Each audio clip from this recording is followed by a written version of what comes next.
Welcome back to the Daily Dope Show. My name is Brandon, and today we're going to talk about a little bit about the situation of this high intensity drug trafficking outfit and exactly what they are, all right, to end the confusion once and for all. But before we do that, one more time, I'm probably just going to make a video about this so I can stop talking about it on these videos. But they're, just in time for the holidays. I believe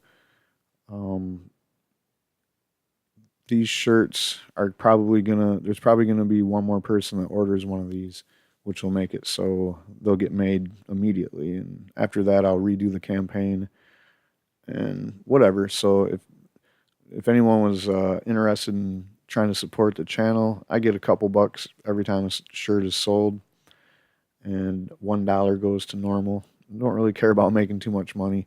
To be honest, I just wanted one of these shirts myself because my iron-on one that I made for myself is getting kind of a little bit trashed. So we got these ones, and that's all I'm going to say about that. That's at teespring.com/thedailydopeshowtees.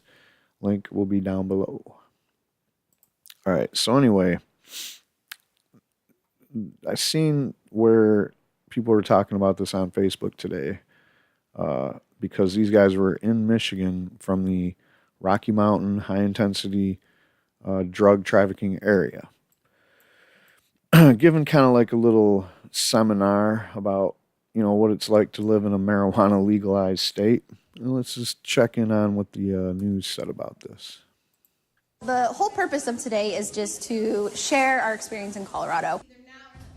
A presentation in northern Michigan on how medical marijuana and legalizing recreational marijuana.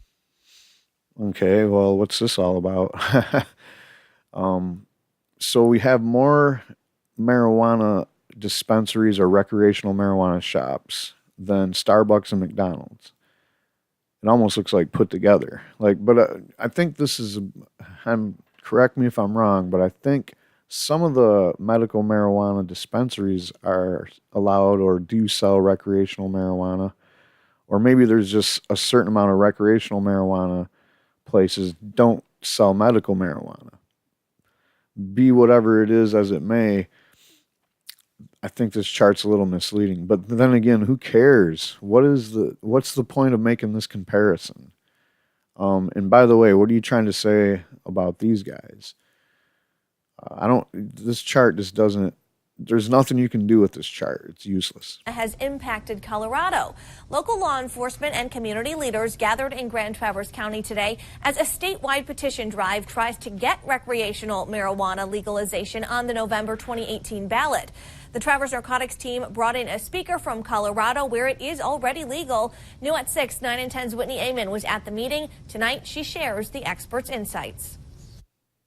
We've been asked this question everywhere from everyone across the nation, really wanting to know what's happening in Colorado and what should they do, or what could they expect if they did the same thing. Local law enforcement and community leaders found out what has happened in Colorado when it this audience, and I'm just the kind of person that likes to look at the audience and kind of see who is the intended target or whatever of this information. And right away I see a whole bunch of law enforcement and then probably some other types that are in the criminal justice apparatus or whatever. So I'm seeing that. That's pretty much what I'm seeing. I'm not seeing a whole lot of people here talking about, maybe the medical benefits of it. I don't really see anybody that looks like a doctor or a bunch of doctors. I don't really understand, what the intention of this is.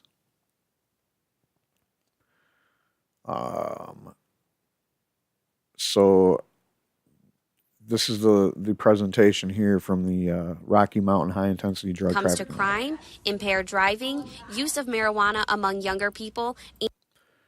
Okay, so already, I don't know where they're getting these numbers.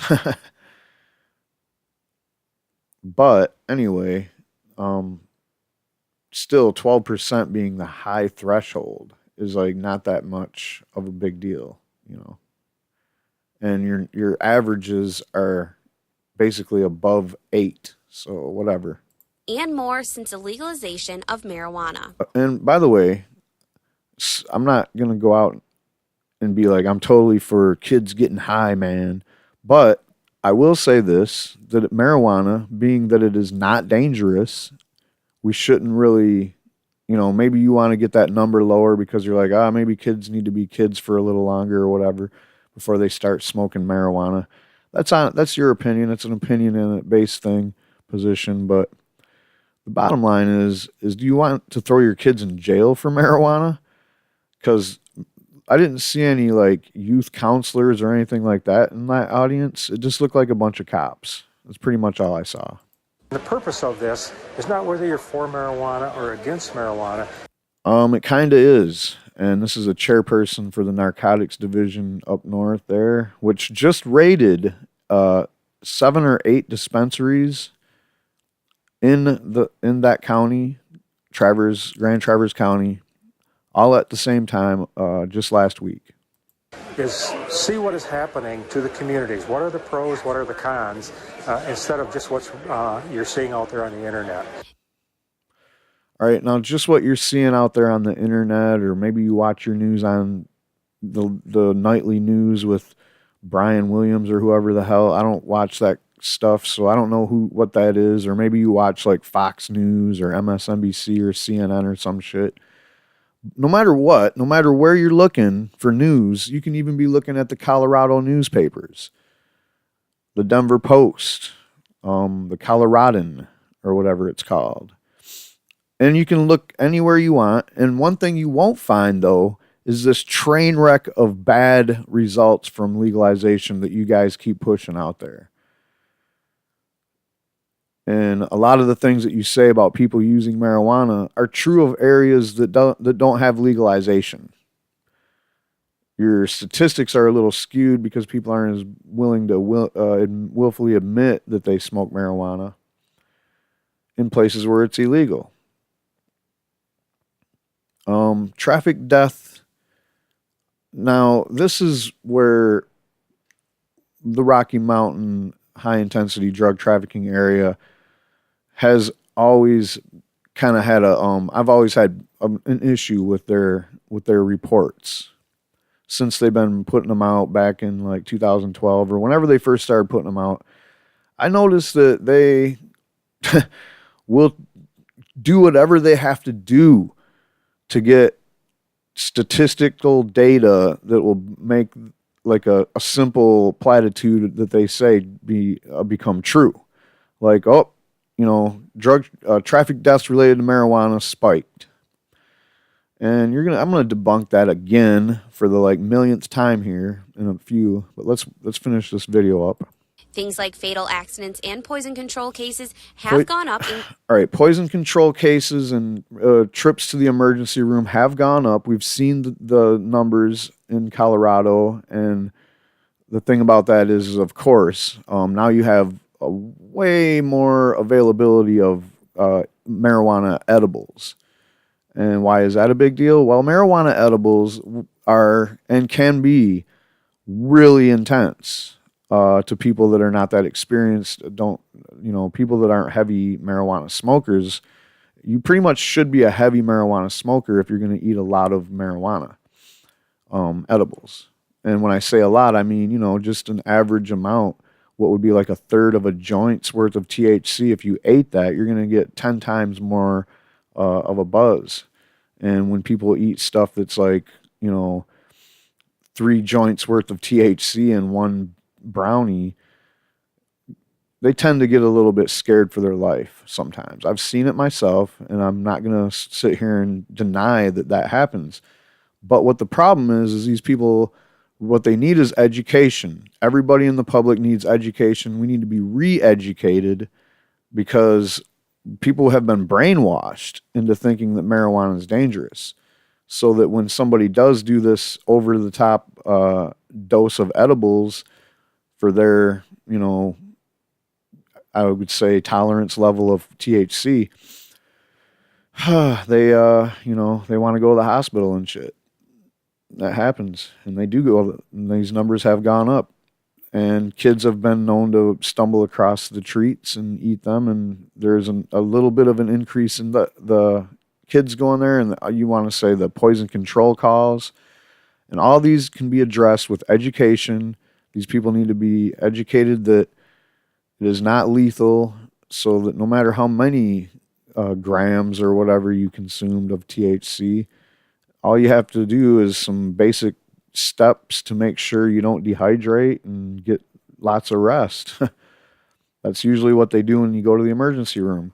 Now, when you say all these spikes are happening in poison control in the emergency room, it's never followed up by any like ill consequences of those emergency room visits. They don't say, well, and this many people had come out of it permanently brain damaged or whatever because of the marijuana overconsumption or overdose. They never call it an overdose, which technically it is, but sometimes they do, I guess. But it's not a really big. They don't really associate. I think what it is, they know that they can't use that word when overdose is just like obviously correlated with pills and heroin these days. In Colorado, but so has marijuana tax revenue and thousands of new jobs. We really just try and show the model of this is what's happening in our state. And if you like this, then by all means, bring it to your state. Except for you don't do honest representation of the data. You don't bring integrity and unbiased viewpoints into this conversation, quite frankly. And we'll get into why in a minute. But if you don't like it, then maybe you want to do something. Now look at this. See, they got this arguments for legalization, and right away the for is red, and this is like kind of look has that propaganda look where it's white, red, black, the propaganda colors. And then you got all these things that are definitely true. Eliminate arrest for possession and sale. You could, but you still have, rules and stuff like that, and the cops are still enforcing that. So that's not altogether true, but it is, for the most part, true. Arrests have gone down. Possession arrests have gone way down. For adults, they're non-existent. Unfortunately, for people under 21, that's not the case. Free up law enforcement resources, and if you don't believe that, then you're crazy. Reduce traffic fatalities. Okay, now the free up law enforcement resources, once again, they're the ones that decide to do these raids and shit, so that's on them if they act like that's not true. Traffic fatalities, the reduction, no one ever said that. No one ever argues that, more people smoke weed, we're going to have less traffic accidents. That's never been a thing that we said, but what we did find out through some studies is that drunk driving traffic fatalities actually decrease in states that had medical marijuana legalized. So there's that. No increase in use even among youth. Yeah, we're going to get into that because actually it's quite the opposite for Colorado. Oh, what's this? Oh, what's that?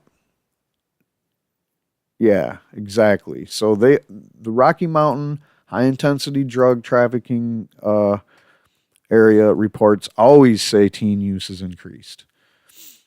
Added revenue generated through taxation, that's true. And Colorado has countless examples of awesome things that they've been doing with the marijuana tax money. Reduce something for the drug cartels trafficking marijuana, that's true too. And I seen something else where they were talking about federal property. Different than Colorado did. Local leaders say many problems Colorado is facing. What is this, though? This list of unintended consequences is straight out of somebody's nightmare. Okay, so chemicals. We don't know, no telling what they're talking about there. I mean, I guess they could be talking about people using chemicals for fertilizer and pesticides or something like that, which that kind of sucks. I agree. Everybody should be organic out there. Organic is the way, man. It's the way to the best medicine. Anyway, that's a whole nother video. So electrical and water. If anything, what that really is that's jobs. Because a lot of people move into a house that has shitty electric and water hookups, and they call the plumber and the electrician and they upgrade that stuff so that they can grow weed. So it's actually just providing more work for people out there. I don't even know why you'd have a complaint about that. Oh, you're using more electrical and water? Well, once again, if you do grow organically, you can give back to the Mother Earth. Federal lands, like I said, they said something about that. And guess what? I've read reports where marijuana seizure on federal lands has gone down in Colorado, not up. But growing marijuana on federal property is illegal, and legalizing marijuana doesn't change that. So I don't know if you thought, well, if we legalize weed, then more people are going to try to jump fences and grow illegally on trespass felony style and grow on Uncle Sam's backyard. It's not something that people really thought of doing, that we're ever trying to do anything legally. Money laundering. That's a big problem. But really what you do is you just let these people do real banking. And then you can keep track of everything they do with their money. And if you don't like what they're doing with their money, then you can deal with them there. This one, I don't even understand any way, shape, or form. How does legalizing marijuana cause prostitution to do anything exactly? Transients. So the transients thing has been talked about with Northern California, with the scissor gangs and the trimmers. I mean, it could be a problem. I could see that because there is definitely probably more people that want to get jobs trimming than can get jobs trimming, or I don't know. But they're acting like since marijuana been legal that it's just been a magnet for homeless people all over the country to fly in, pull into Colorado and set up shop with their begging for change signs or whatever. And I don't believe it. And the big deal about the homeless problem and more people just coming to your town, it's not because weed was legalized. That's just been going on anyway. It's because the fucking economy in this country is so shitty, people don't have any money. And then finally, home grows. That's not an unintended consequence. It's in the law. Home grows are allowed. You just don't like it because it's like people are growing their own little help for the shitty economy I was just talking about. You guys, the government just wants people to be as poor as possible. Northern We Michigan understand you. already faces. This is an issue in our townships already that they've been dealing with. I can tell you firsthand. Yeah, marijuana is an issue that you're having in everywhere because people like to smoke weed, man. Why do you guys hate weed so much is my only question. Alcohol is legal. Alcohol causes a whole myriad of social problems. It can fucking make you do stupid things. We all know this. But somehow that's legal, and you guys have a problem with marijuana. I think you need education. You guys just don't even know anything about marijuana. And it's a big issue in Northern Michigan. I know that at the county level. I knew that when I was a school superintendent. So when you're a school superintendent, it's an issue that we're struggling with. And today was not about opinions. you said but it was an issue you were struggling with when you were a school superintendent. Well, how about if we decriminalize that shit so you don't have to really think that kids are actually doing felonious shit when you just catch them smoking weed? Because smoking weed on its own just really isn't that big of a deal, man. You are the one that made a big deal out of it, principal. An informed decision. We need to all work together to make anything happen, whether it's good or the bad, for the citizens of our region. That didn't make any sense, lady. Let's look at that sentence again. We need to all work together to make anything happen, whether it's good or the bad, for the citizens of our region. That doesn't make any sense at all. I don't even know what that's supposed to mean, but let's just say this. Marijuana is not bad. I wish I could understand why you guys up north hate marijuana so much. What is it that drives you to hate marijuana and people that smoke marijuana, people that use marijuana for medicine? Why do you hate us so much? What is the deal with that? It's almost like you're taking it just doesn't make sense, man. Like Nixonian stance. Like, oh, people that smoke marijuana, they're bad. They're bad. We hate them. So we just got to criminalize the drug and anybody that uses it. This just doesn't make sense. So, let's go back up here to this. Snapshot in Colorado. Fatal accidents up, up, up, up. Now, this isn't even true, first of all. None of these are really, and even if you say like ER and hospitalizations up, you look at the actual numbers, it's like, okay, we went from 15 to 25 or, okay, oh, there's an 80% increase. That's not really that big of an increase. It's the ebb and flow of things. And I'm sure it'll go down over time when education does reach the masses about how you're just wasting money and time going to the hospital for a marijuana overdose. And all the, college age use up in the past month, they're acting like this is like a big deal.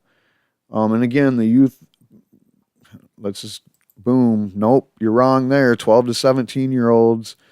Here's where legalization happened right here. It did go up a little bit. And when I say a little bit, I mean like 11 to 12.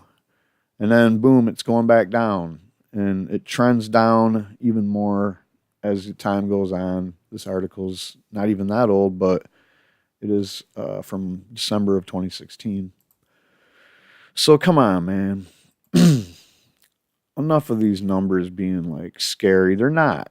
These numbers are not scary even if they are going up. But the fact is these are not going up. And this fatal accidents one is the one I will spend a little time on. I think the key is just education, letting people know what the facts are. I wish you guys would get the facts, but you're getting them from a source that I'm not going to call credible. There is a problem.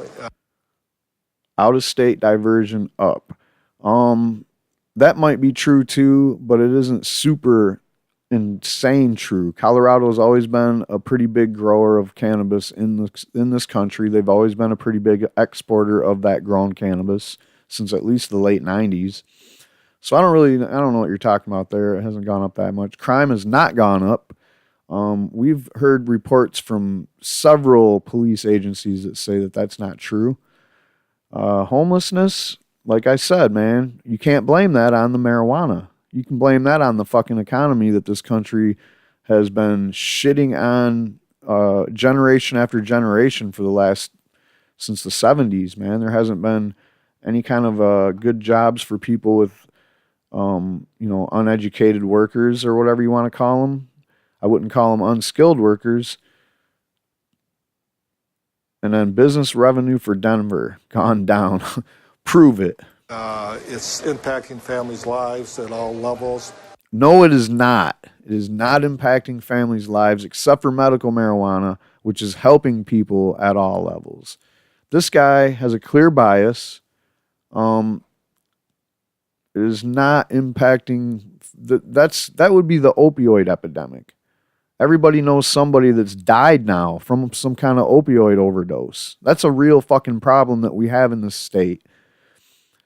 You guys always want to just look at everything else except for the real issues that are on the table, like the economy, like the opioid epidemic, like there's fucking meth labs blowing up all over the state. And hopefully people will have a greater knowledge of what the issues are. You guys don't. Not listening to this Rocky Mountain bullshit. In Grand Traverse County, Whitney Amon, 9 and 10 News. Thank you, Whitney. And again, local news around here in Michigan is pretty, if they're not biased towards prohibition, then they're just kind of like really wishy-washy, so you don't really know where they stand, but they kind of give the prohibitionists more time on the mic, more time on in the spotlight. And I seen this article a while back about this topic.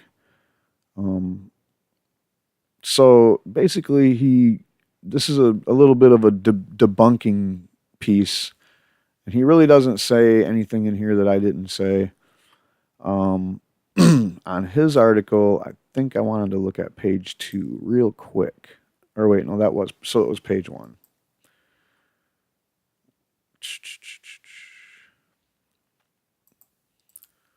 It's quicker if I do this. We might get that. We might not. So let's see. What is the high intensity drug trafficking area anyway? You hear that name a lot. What is it? Well, it's a program by the White House that was started in 1988, and it provides assistance to federal, state, local, and tribal law enforcement agencies operating in areas determined to be critical drug enforcement regions of the United States. What are those? There you go. So basically, anywhere where you see these colors, that is where they cover the area, and there'll be a little red dot somewhere. That's where their office is, and they get the funding, and they deal with like the region that they're in charge of, and they do things like facilitate cooperation among federal, state, local, and tribal law enforcement agencies to share information and implement coordinated enforcement activities, enhancing law enforcement intelligence sharing among federal, state, local, and tribal enforcement agencies, providing reliable law enforcement intelligence to local enforcement agencies needed to design effective enforcement strategies and operations, and supporting coordinated local enforcement strategies which maximize use of available resources to reduce the supply of illegal drugs in designated areas in the United States as a whole. I've said before that the biggest producers of cannabis in America over the last century was California, Kentucky and Tennessee, Washington State, Oregon, and Colorado. And that's what they do, guys. And then in Michigan, we've had this indoor growing, I don't know what you want to call it, like boom since like the 90s. And that's where the high intensity drug trafficking area focuses on there. So I'm starting to think that this high intensity drug trafficking area bullshit is mainly about marijuana. I mean, if you want to talk about the black market that sells cocaine and meth and all that shit, well, clearly you can see meth is definitely covered over here. This whole brown area is all just like a wash in meth. So, I don't know. There's a reason for everything, and I don't know what purpose you think that this program would have a interest in maintaining prohibition of marijuana. It seems like if you legalized and decriminalized, got rid of prohibition of marijuana, these guys would be able to focus more on, things that are real problematic issues. For example, heroin. Speaking of heroin, what did this say about? Well, there are currently 28 high-intensity drug trafficking areas, which include approximately 18.3% of all counties in the United States and a little over 65.5% of the U.S. population. Why don't you just leave people alone and end the drug war? This is another reason why you can't end the drug war, because there's so many bureaucracies built up around it. You'd have to put like thousands of people out of work. Boo-hoo. The heroin response strategy now covers 20 states and 8 high-intensity drug trafficking areas. All the places where they don't have marijuana offices, basically. Thank me later for that one. But they do, Michigan is mentioned, and it's been the epicenter for crack and heroin since the 70s, so whatever. It almost looks like these guys might even be the traffickers themselves if you're into conspiracy theories. I mean, who else has that kind of network right there? Maybe the drug cartels that only exist because of prohibition. So, these guys do a lot, and I'm going to stop talking about them right now because I don't want to be on their hit list, if you know what I mean. Now, here's another article that I found interesting back in 2016. And I might have even done a clip about this one. I think I did. But this one touches on the traffic fatality thing and the hospital visits. They also go into school suspensions, which wasn't mentioned in the thing in Michigan. But I don't know, I wasn't at that seminar or whatever that was. I wasn't invited, but they didn't mention anything that I know of school like performances and stuff, because that's a whole nother wave of propaganda that the high intensity drug trafficking Rocky Mountain studies always kind of hammer home. Like, oh look, it's affecting the youth. Not only are the youth use increase, which it didn't, but it's also causing them to be worse in school, or not able to get good grades or whatever, bad attendance, just all kinds of shit. So the definition of marijuana related in the Rocky Mountain High Intensity Drug Trafficking Area Report makes it difficult to draw conclusions from the traffic fatality data, which were drawn from the National Highway Traffic Safety Administration.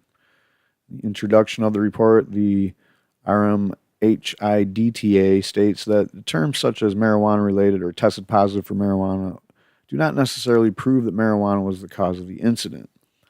Bingo. And they say that right away. Like, the first thing they say in the report is, oh, this might not, mean what it looks like it means. Because it don't.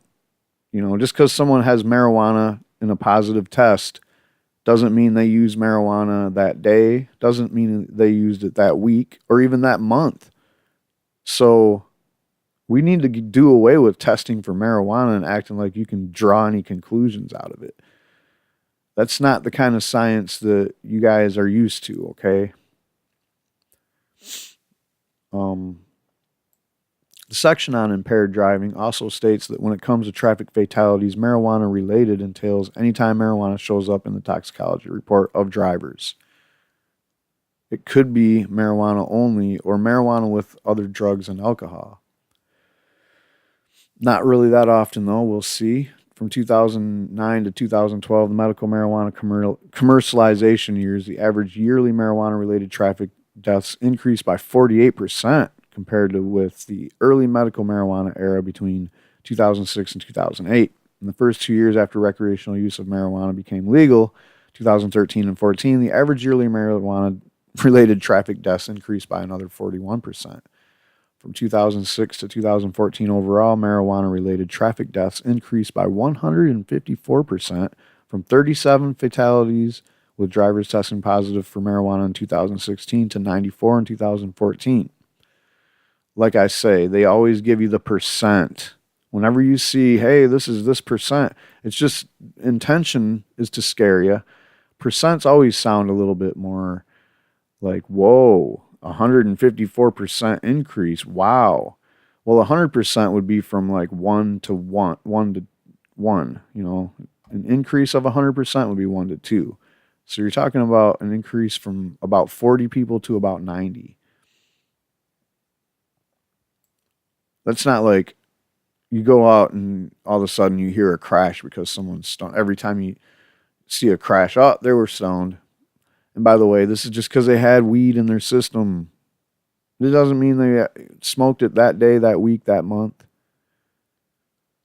By the way, there was 170 alcohol-related fatalities per year in Colorado between 2003 and 2012, according to the Center for Disease Control and Prevention. No one talks about how intense that is, do they? But that's the average. The proportion of marijuana-related traffic fatalities to traffic fatality as a whole increased as well, they say. In 2014, marijuana-related traffic fatalities made up for 19.26% of all traffic deaths, up from 6.92% in 2006. I say it's zero and it's up from zero because you're full of shit. No one's ever fucking crashed a car just because they were stoned. The increase in the proportion of marijuana related, I'm so sick of that. Just keep that always in mind. When you hear marijuana related, just remember that it's probably the exact opposite of that. But it could merely mean more people are using the drug, which is the case, not necessarily that more people are under the influence of marijuana when involved in fatal traffic accidents. Fatal.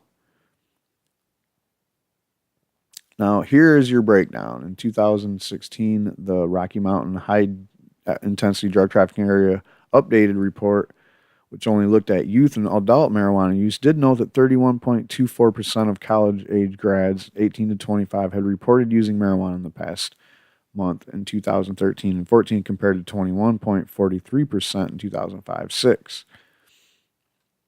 It is also worth noting that 37% of all drivers in 2014 who tested positive for marijuana, not just involved in traffic fatalities, also had alcohol in their system. An additional 15% of marijuana positive drivers had other drugs in their system.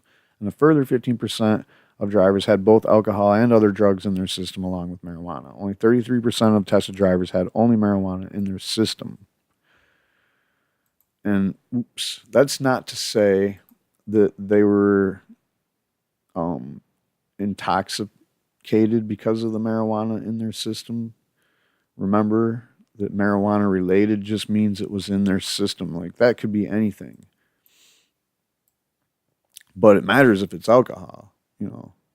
Blood alcohol concentration of 8/100ths or greater is the legal threshold for driving while impaired in all 50 states. Blood alcohol concentration levels do correspond to a person's intoxication level. However, marijuana and other drugs such as cocaine and prescription painkillers can stay in a person's system for a few days. So the presence of the drug alone is not necessarily an indicator of intoxication. Anyway, and like I was saying earlier, there is some evidence that medical marijuana laws may contribute to decreasing traffic fatalities. One study published in the Journal of Law and Economics in 2013 reviewed traffic fatalities in the 19 states that had passed medical marijuana laws by 2010 and found that legalization is associated with an 8 to 11% decrease in traffic fatalities for the year the law took effect. Researchers from the University of Colorado, Denver, and elsewhere also found that the decrease is more significant for alcohol-related fatalities at 13.2%. To be clear, there is evidence that marijuana significantly impairs judgment, motor coordination, and reaction time, according to NIDA. No, I don't know about that. There is also no doubt that marijuana intoxication alone has played a direct role in some fatal crashes. I don't know, man. So in 2014, a case in which a teenager driving under the influence of only marijuana hit and killed a 16-year-old high school student. In addition, tested positive for marijuana, the teenager also showed visible signs of intoxication, such as having trouble walking in a straight line and smelling like the drug. Having trouble walking a straight line. I don't know. I'd have to see more examples. But, the more you look at the high-intensity drug trafficking areas and their reports, there's just little to no doubt at all that they are biased against marijuana. So it's a federally supported task force dedicated to suppressing marijuana and other illegal drugs. Claims only 50% of Colorado voters supported legalization in the Quinnipiac survey, 8 points lower than the actual result. That's kind of funny. I remember when that happened. So despite it posing as a dispassionate collector of facts, the Rocky Mountain high-intensity drug trafficking area, which issued similar reports in 2013 and 2014, is committed to the position that legalization was a huge mistake, and every piece of information it presents is aimed at supporting that predetermined conclusion. So even when the task force does not simply make stuff up, it filters and slants the evidence to play up the purported costs of legalization while ignoring the benefits. Here's some of the examples of what I mean, and then he's talking about the drug driving. The report says that there is a 32% increase in marijuana-related traffic deaths after legal recreational sales in 2014. Here's an interesting fact about marijuana-related traffic deaths that you not necessarily have to, All right, yeah, I already went over that. The number of cannabinoid screens performed for law enforcement agencies in Colorado nearly tripled between 2009, when medical marijuana industry started to take off, and 2014, the first year of legal recreational sales.